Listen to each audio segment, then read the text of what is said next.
Time to be honest about Pokémon Legends ZA. I recently uploaded 2 simultaneous 10-minute review videos for Legends ZA.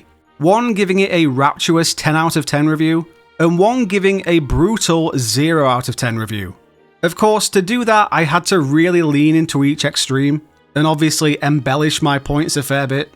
Some people found that to be an interesting little novelty, and some people I found would rather just have one singular, true, nuanced review. Valid point of views, but they were fun videos to make. Now, I just want to take another 10 minutes or so to balance everything out, and give the game a true, honest score. It's not a definitive review yet. I'll be making one of those way later down the line, once the DLC has been released, and we've had a good amount of time to sit with this game. Making a full 35 to 40 minute review wouldn't feel right at the moment when the game's only been out a few weeks. But yeah, let's just have one more short overall ramble about Legends ZA. It's going to be my last one for a while as well, because this game is literally all I've talked about for the last 5 videos, and there's some other stuff I want to do. Pokémon Legends ZA is a game I was kinda looking forward to, but I was never on the edge of my seat for. Kalos is a region I've grown more of an appreciation for over the last year or so, but it's still a region and a generation of Pokémon that doesn't crack my top 5. I came into Legends ZA simply wanting a fun experience to tide me over until Generation 10.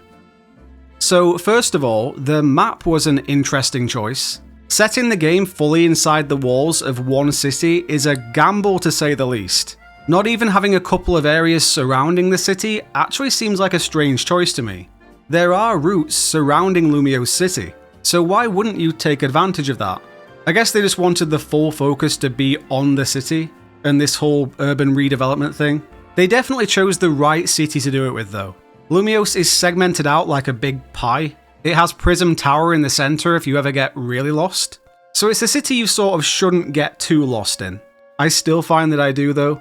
I don't think these segments are different enough from each other to be able to immediately know which one you're in if you just dropped into a random spot on the map. The elephant in the room is always going to be these 2D textures on the buildings. They look really ugly from wider angles, where you can see a bunch of buildings in the background. You don't notice it all that much when you're in the tighter areas, or just when you're playing through the game's story. Your eyes just aren't drawn to them all that much. The background is kinda just a blur in general. It is disappointing though, but I'd rather it be like this and have the game run smoothly, than have every building meticulously fleshed out in 3D and have another Scarlet and Violet predicament. And I think I mentioned somewhere before how I kinda need to be in a certain mood to play this game, because we are confined to this city environment and nothing else. It feels a bit like booting up Scarlet and Violet, but then being restricted to one of the DLC areas. That might be a bit extreme, but does anyone else have that feeling? That this isn't a full map? It feels like it should be one of 2 or 3 areas. I am looking forward to having a chilled out run around the city without recording the footage of it for a video. I think I need to spend a bit of time just being silly and hopping around. I'm pretty sure there's still a couple of rooftops here and there that I haven't even accessed yet. So I'm still in the process of exploring the full picture of it, you could argue. I'm still trying to keep things mostly spoiler free for now, so when it comes to the story, I'm still keeping my thoughts about it vague. I remember during the run of trailers for Legends ZA, I was getting a bit frustrated about the story, because I couldn't figure out what it was going to be. Each trailer seemed to be introducing another thing we could do within the game, or yet another organization within the game, and I was just like, what is the story here? Why are we here? But it kind of made more sense once I played the game. The Rogue Megas were something I didn't realize were part of the story. I don't know if it was just me, but I got the idea from the trailers that Rogue Megas would just be a thing we'd randomly encounter as we were running around the city. But no, they're one-off encounters that are directly baked into the story. Basically exactly the same as the frenzied noble Pokémon in Legends Arceus. They're this game's version of that. I do think the amount of different bases and organizations in this game is kind of a lot. There's of course Hotel Z, where Team MZ operates from. We've got Emma at the Looker Bureau, then Quasartico Inc., also the Rust Syndicate, the SBC as well. There's a lot packed into just one city. I think that's what it comes down to. If these were all in different cities, like they absolutely would have been if this was a flagship mainline game, then that wouldn't even be a noticeable thing. It's just a whole mainline game's worth of content and characters squeezed into the one singular city. And to be honest, it does feel like 80% of what you consider to be the story of Legends ZA is just stage setup for the final 20%. There is a feeling of just running around doing a bunch of miscellaneous tasks, and meeting people who will have more significance later on. There's a lot to push through before some of the major pieces of the puzzle start to properly connect. And if you're already a Kalos fan, or you've at least played Pokémon X and Y, this story will make multitudes more sense to you than if you haven't. I suppose you don't have to have played those games to enjoy this one, but you're missing a decent amount of context if you haven't. So much stuff is just going to go over your head, or not really mean much to you, because you don't have the wider context around what happened before, what led to this point. It dampens the gravity of a lot of the moments. But I think this was a very much needed sequel to the events of X and Y. There were things that were kinda left open-ended in those games. Zygarde never got its time in the spotlight in its own region. I'm really glad that I had another playthrough of Pokémon X directly before playing this, because it really felt like I was getting an immediate follow-up. Play X and Y if you haven't already. It'll enhance your experience of this game a fair bit. In terms of Pokémon catching, the whole sneak up and catch mechanics coming back from Legends Arceus was cool, with the added bonus of a short window to catch a Pokémon after you've fainted it as well. Makes sense to me. A Pokémon should be catchable after it's fainted, but having that risk factor of it despawning if the Pokéball fails, make sure that you don't just default to fainting a Pokémon every time. I like it. This should be in flagship mainline games too, I think. I think in those... Right, I had an opinion in a previous video somewhere that I've changed slightly. I used to say that in regular mainline games, I think we should be able to sneak up and throw a Pokéball straight away, but to balance it out, if the Pokéball fails, that Pokemon despawns, like how it does with fainted Pokemon in this game. But that does seem really harsh, so I've amended that opinion. I think what it should do if you sneak up on a Pokemon, throw a Pokeball but it fails, is immediately throw you into a battle with that Pokemon. So it is a bit like entering a battle and immediately throwing a Pokeball. You just don't have to enter a battle to try that initial throw. I'm digressing. Yeah, I like this way of catching a lot. It feels more real to the Pokemon world. Battling in this game also feels more real to the Pokemon world. I'm not huge on the trainer also running around the battlefield. That does feel a bit off to me, but I also can't think of another way to implement this style of battle without just having us control the Pokemon itself. I'm not sure that will ever happen in Pokemon. But it's something different. It's an experimentation I think had to be done soon. A lot of people have been calling for Pokemon to try something outside of turn-based combat for a good while. It gets a bit button mashy for me in a lot of battles. I think my fear of getting hit overpowers my desire to dodge and weave around the field, so I just end up trying to KO my opponent as fast as possible. I'm torn on it. Sometimes I have fun, sometimes I don't.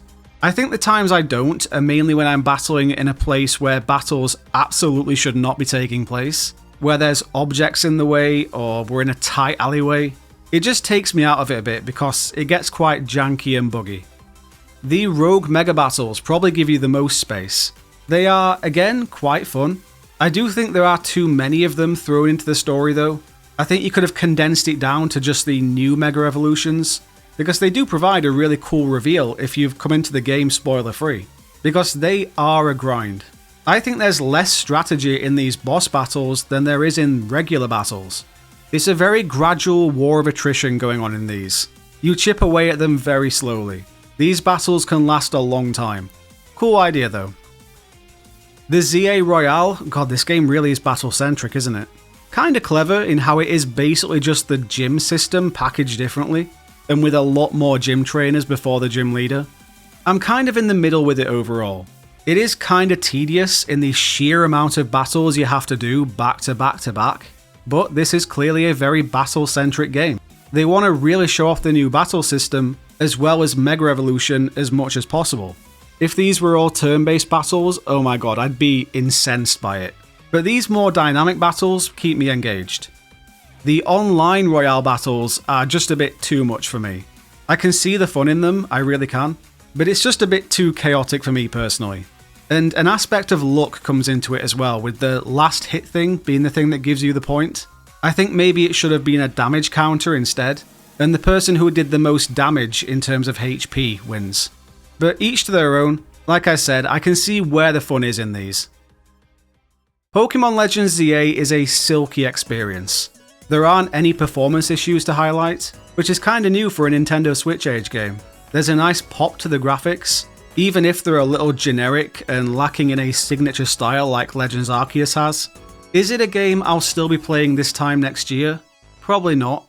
I can't really ever see myself doing a second playthrough of this game if I'm being honest. But it's looking like it's going to tide us over nicely into Generation 10. I think it's a nice little love letter to the Kalos region and its hardcore fans. I think true Kalos connoisseurs are the ones eating the best with this game. So we've done an exaggerated 10 out of 10 review, we've done an exaggerated 0 out of 10 review.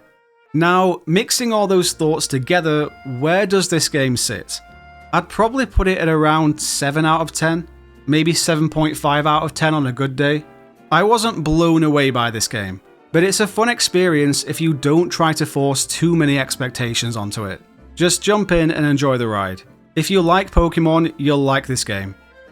So I'd be interested to hear how you guys see this game overall, so please do let me know in the comments. This video is so much easier to make than the hyperbolized 10 out of 10, 0 out of 10 ones, because while everything I said in those videos were based in real opinion, to really brutally lean to one side or the other, I had to really embellish those thoughts, to the point where it was kinda cartoonish at times. But it was a bit of fun. You guys that watch my videos pretty often will know that I'm not the most serious person in the world. I'm more than happy to make myself the butt of the joke to do something a bit offbeat. Like I said, this is going to be the last Legends CA video I make for a while. I think I just need to let this game sit for a little while now, or at least take some time to casually fill the gaps in my own playthrough. I have a stupid amount of side missions to do, and there are a few places in the game I'm still yet to properly visit as well. So we'll take a little break from it for now. There are a couple of videos I want to make before the end of the year on different games, so keep an eye out for that. For now, that's it. Please do drop a like on the video before you go, that's a huge help. Subscribe for more Pokemon videos, special thanks to our channel members here, and of course join the Discord to chat more over there. Thanks for hanging out, take it easy, I'll catch you in the next one.